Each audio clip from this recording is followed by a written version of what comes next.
This week on the Retirement Quick Tips podcast, I'm talking about how to calculate and track your net worth. Today, I'm walking you through the liabilities portion of the net worth worksheet. Yesterday, we talked about the assets piece, so go back and listen to that if you haven't already. And then at the end of today's episode, I'm going to bring it all together and we're going to talk about the net worth summary, some things you can glean from your completed net worth worksheet once it's done.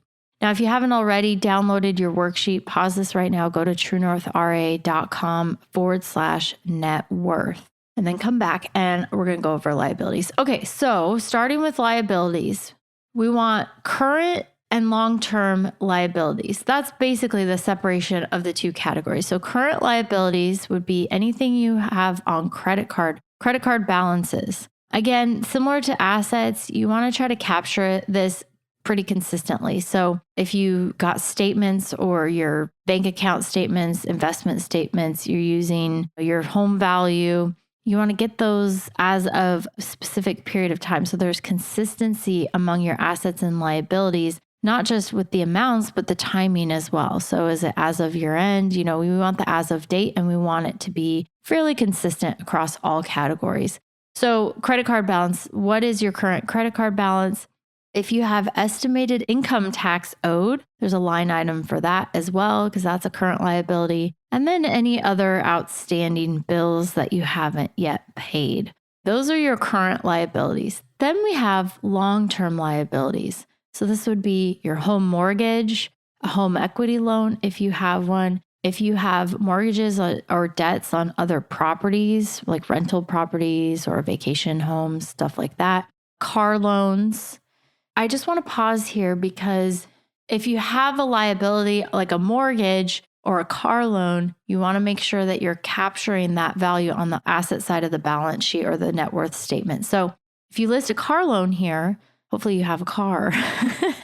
So, you'd put the value of the car. Now, the great thing with technology now between like online resources like Kelley Blue Book and Zillow for properties, you can just plug in your address and get a reasonable market value estimate. And the same thing, you can do that for a lot of your, well, not a lot, but like, your residence, the vacation home, cars, things like that. So we want to capture both the asset portion and then if you have any debt or mortgages on those or a car loan. If you have a student loan, most of you listening, I hopefully don't, but some of you will definitely have some student loans. So we want to list those there. If you have a loan on your life insurance policy, you can take a loan against that in certain policies. So if you have one of those outstanding, there's a section for other long-term debt. So there can be random things. I think of a 401k loan, which is kind of a unique thing there. But if you're listing your 401k balance there, which hopefully you are, you've taken a loan out, you want to capture that because you will have to pay that back at some point. So there's a spot for other long-term debt and you want to go through and think, maybe if you have like a business loan or something like that, special circumstances. But here I just captured that last one in the other section because, you could have a pretty long list of different types of debt, but it's not going to apply to most people. So think through all the different loans that you might have, special circumstances. I just listed the major, most common ones there. All right, then what you want to do is you want to add up all of your current liabilities, all of your long-term liabilities. You take that figure, subtract it from your assets, total assets, and now you have your net worth. So what can you glean from this when you've finished this net worth worksheet? Well, hopefully the first thing is that your assets exceed your liabilities. If they don't, we have a big problem. Hopefully that's not the case. That tends to balance out. And especially for you baby boomers listening or like older Gen Xers listening who are super close to retirement, hopefully, most likely your assets far outweigh your liabilities at this point in life. And so that's not going to be a major concern for most of you. The next thing you want to look at is where's the balance? Like what percentage of your net worth is in each of these categories? So if you go back to the assets portion, what percentage of your total net worth is in cash? What percentage is in invested assets, taxable accounts, retirement accounts?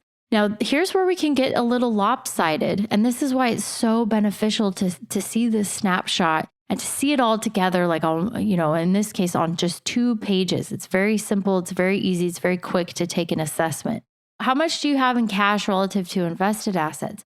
Do you have very little in cash or taxable accounts and like 90% of your assets are tied up in retirement accounts? If you have business ownership interests, that can usually skew things as well, as most people who own a business or have some type of real estate portfolio, that tends to be where most of their net worth is tied up in. And if you're looking at just the total net worth figure, it might look great. But then when you start to look under the hood a little bit, it's not so stable because maybe you don't have enough in cash or liquid assets relative to your very illiquid business or real estate assets. So now we're starting to glean some things from this and making sure it balances. And if it doesn't, what are some areas of opportunity where things can balance? If you have everything tied up in art, antiques, and collectibles, that's a big problem as well. Okay, then when we move to the liability section, how do your overall liabilities compare to your assets? What percentage of your total net worth or lack thereof is in liabilities? Like how much is that skewing? There's some guidelines for this, and maybe it's a topic for another day, but you could have substantial liabilities if you have substantial assets. But in general, the assets, again, should far outweigh the liabilities. If you have a lot of credit card balances, things like that, this can help you to pinpoint like, wow, I didn't realize I had so much in credit card that I wasn't paying off, or a medical bill or something like that. So use it to start to assess, does this look good? Am I moving in the right direction? And what can I do to improve? Now, if you want some help in this area, I'll talk more about that tomorrow, but I'm offering an assessment of your completed net worth statement, and I'll talk more tomorrow about how you can take advantage of that. That's it for today. Thank you so much for listening. My name is Ashley Michike, and this is the Retirement Quick Tips Podcast.